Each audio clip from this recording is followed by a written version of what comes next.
Yana bu yoshlar o'zlarini ilm o'rganayotganlar deb bilishadi. Ana shu tarbiyalari ularni ahli ilmlarga jur'at qilishga olib boryapti. Bir qarasang, ibodatdan ham, ilmdan ham uzoq yurgan yoshlar bor.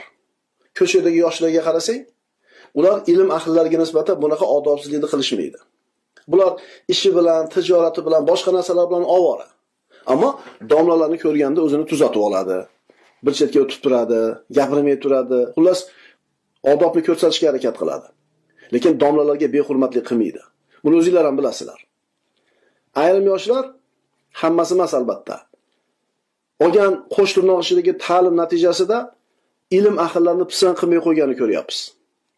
Ko'cha-ko'yda ro'parasidan u yoqtirmaydigan domla kelib qolsa, iloji boricha uni yomon ko'rayotganini bildirgisi kelib turadi. Salom berish yo'lda tursin bu domlaga. Domla salom bersa aliga olmaydi. Bunga men shaxsan o'zim bir necha marta guvoh bo'lganman. Men o'zim salom bersam aliga olmasdan teskari qarab ketgan shunday bir yigitlar. Bir imom do'stim aytib bergan edi. Umraga borgan. Makkada otelda liftga kirdim deydi. Kirsam, liftda 3 ta bola turibdi. Men assalomu alaykum deb kirdim. Uchalasi ham 3 tarafga qarab o'girilishib oldi deydi. Aliga olishmadi. Makkada, umrada taniyman deydi bu birodarim.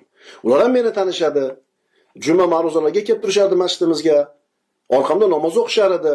Bir vaqtlar shu domlaning orqasida namoz o'qib yaxshi ko'rishardi shu domlani.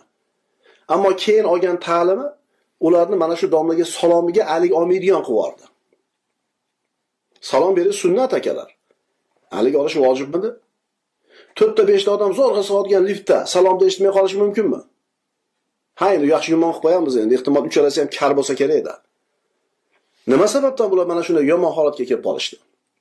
O'zlari tanib turgan imom odam salom bersa alik olishmaydi. Ularga buni kim o'rgatyapti? Maqsad nima?